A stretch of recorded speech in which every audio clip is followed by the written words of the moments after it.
کیا آپ کبھی زمین پر گرے ہیں؟ ایسا گرنا جو صرف جسم نہیں روح تک کو چوٹ دے جائے، جہاں ہر طرف اندھیرا ہو اور لگے کہ سب کچھ ختم ہو چکا ہے۔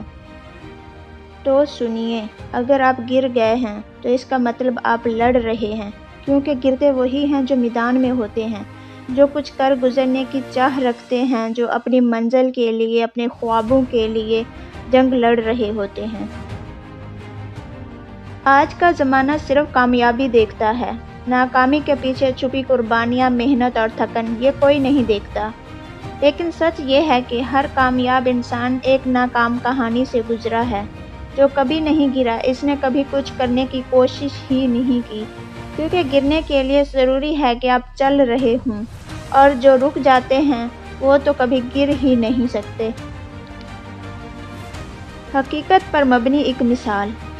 ذرا تھامس ایڈیسن کو یاد کریں، جس نے 1000 بار بلب بنانے کی کوشش کی لیکن ہر بار ناکام ہوا۔ لوگ اسے پاگل کہتے تھے، مگر اس نے کہا، میں ناکام نہیں ہوا، میں نے صرف 1000 راستے دریافت کیے ہیں جو کام نہیں کرتے۔ آج دنیا اس کی روشنی میں جیتی ہے، کیونکہ وہ گرا، بار بار گرا، مگر کبھی رکا نہیں۔ ایسے ہی آپ کے آس پاس بہت لوگ ہوں گے۔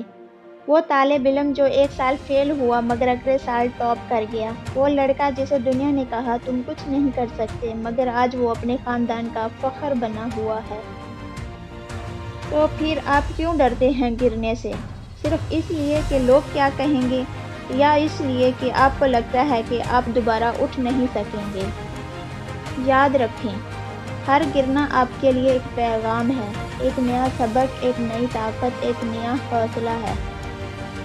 جو لوگ سفر چھوڑ دیتے ہیں وقت ان کا نام بھلا دیتا ہے، مگر جو تھک کر بھی رکتے نہیں وہی شاہ سوار کہلاتے ہیں، وہی لوگ تاریخ لکھتے ہیں۔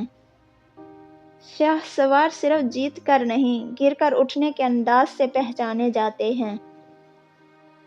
تو اگر آج آپ ٹوٹ گئے ہیں، اکیلا محسوس کر رہے ہیں، تو بس اتنا یاد رکھیں، گرتے ہیں شاہ سوار ہی میدان جنگ میں۔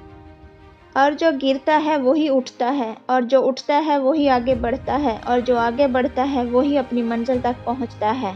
اپنی منزل کا انتظار مت کریں، خود منزل بن جائیں۔